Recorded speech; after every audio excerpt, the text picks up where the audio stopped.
उन्हीं की गेम है, वो उन्हीं को पता है। जी सर। कहते हैं ना, मैं एक छोटी चीज ऐड करना चाहता हूँ। जैसा अभी भाई साहब ने सेकंड कहा राउंड कि ये मैं आपसे ले अच्छा लेता हूँ, पहली फीड आपसे ले लेता हूँ। सेकंड राउंड के अंदर 2-2 मिनट की फीड लूंगा, सिर्फ समय की बाध्यता है।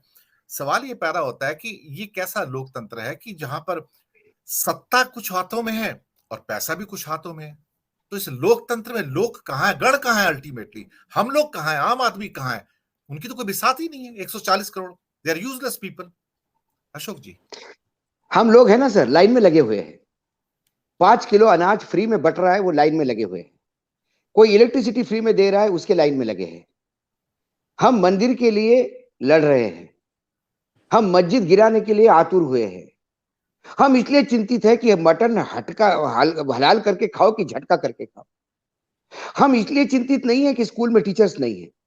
हम इसलिए चिंतित है कि स्कूल में हिजाब पहन के आ रही है कि जा रही है। फोकस, नरेशन चेंज कर दिया है। इस देश में राजनेताओं ने देख लिया है कि यदि आपको सत्ता करनी, लगातार सत्ता रहना है, सत्ता में रहना है, तो जनता को हमेशा भिखारी बना के रखो। जनता का पेट भरते ही जनता सवाल पूछने लगती है। तो जनता को बेसिक अपने रोटी के लिए मोहताज करो। जब वो रोटी के लिए मोहताज करेगा तो उसका सबसे बड़ा टारगेट होगा कि मेरे को 2 टाइम का खाना चाहिए पहले। तो उसको फिर अनाज दो और उस पर एहसान जताओ कि 5 किलो अनाज पिछले 2 साल से दे रहा हूं।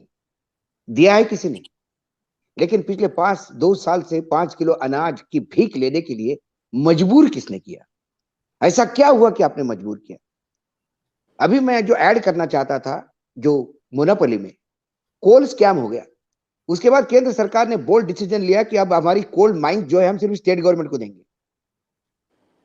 स्टेट गवर्नमेंट की दी, लेकिन उसके पीछे बहुत बड़ी चाल थी। सारे स्टेट गवर्नमेंट ये बोलते हैं कि हमारे पास कोल प्लांट है, हम कोयला खरीदते हैं, बिजली डिस्ट्रीब्यूशन करना जानते हैं, ये कोयला खदान चलाना नहीं जानते।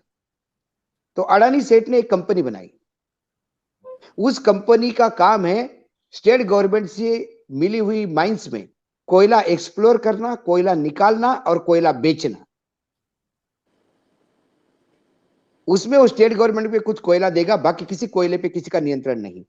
राजस्थान की कोल माइन अडानी सेठ के पास, छत्तीसगढ़ की कोल माइन अडानी सेठ के पास, you name the coal mine Adani सेठ के पास। ये मोनोपोली देने का एक नया तरीका, नया रूट है।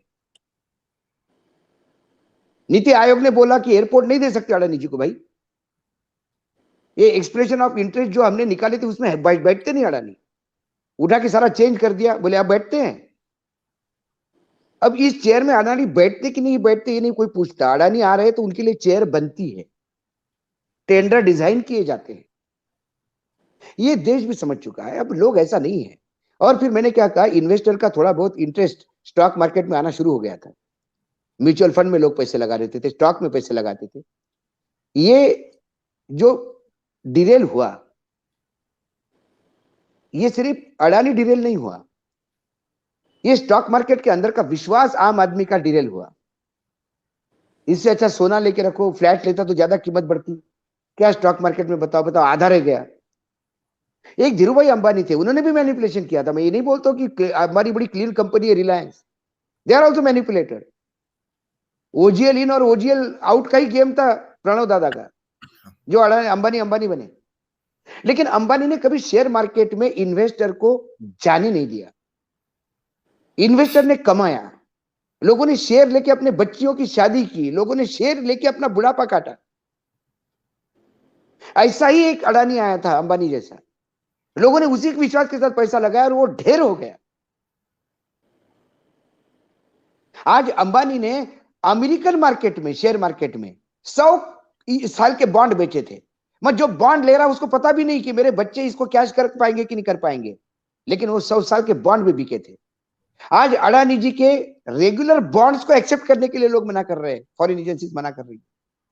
ये बेसिक फर्क है, क्योंकि उन्होंने कुछ काम किया। ये ढकोसले पे खड़े हैं। सरकारी मदद भी निकाल दिया जाए, ये गुब्बारा है, ये टेराकोटा की मूर्ति है। दिखती बड़ी है लेकिन अंदर से खोखली है। थोड़ी गिर जाएगी नीचे तो ढाई हो जाएगी। वो सॉलिड मिट्टी की नहीं है, तपाई हुई, कि नीचे गिरने के बाद भी आप उठा के रख सकते हो। और ये पूरा हिंडनबर्ग रिपोर्ट जो है वो उसको बार बार रेखांकित करता है कि इनकी औकात वो है ही नहीं जो आप सोच रहे हो।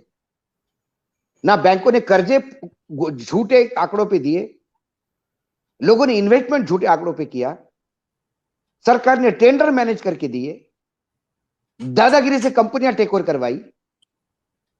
यह सब स्पॉइल्ड चाइल्ड था। ये किसी भी पिताजी को बोलते थे नहीं पिताजी मुझे वो चाहिए, अच्छा दे दे भैया खिलौना, बच्चा नाराज हो जाएगा। हम वो ले लेंगे, अच्छा तो हम तो अब बॉम्बे का एयरपोर्ट चाहिए, दे दो दे दो दे दो। धारावी चाहिए हमको, अरे किसी को दिया बेटा, अपना नहीं है, कैंसिल करो, हमको ही चाहिए, अच्छा धारावी कैंसिल करो भाई, बाबा को दे दो। अब वो बाबा बड़ा हो गया, छोटा था तो गोद में सुसु करता था, अब वो बड़ा हो गया तो भी सुसु करने लगा गोद में।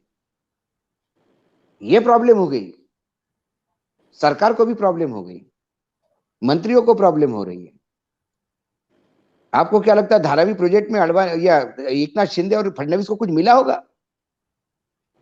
ये तो बेचारे अडवाणी सेठ को लेने हाथ जोड़ के नीचे जाते हैं जी। तो कुल मिलाकर ये इससे कई नुकसान हुआ है, कईयों का। ये सिर्फ अडानी का नुकसान नहीं हुआ है, कई जगह नुकसान हुआ है। और इस नुकसान के छींटे कितना भी बोले, यदि कल ये भी बोले कि मैंने इसको जेल में डाल दिया, भ्रष्टाचार नहीं चाहिए, तो लोग सवाल ये पूछेंगे इससे भ्रष्टाचार करवाया किसने? ये जब कर रहा था आपको दिख नहीं रहा था क्या? विपक्ष चिल्ला रहा था तो आपको दिख नहीं रहा था क्या? मीडिया चिल्ला रहा था तो आपको दिख नहीं रहा था क्या? तब आप चुप क्यों रहे? अन्याय होते हुए देखना भी उतना ही गुनाह है जो अन्याय करने वाला करता है। बिल्कुल जी। छोटी छोटी टिप्पणी के लिए हिमांशु जी और जिगर भाई के पास आता हूं।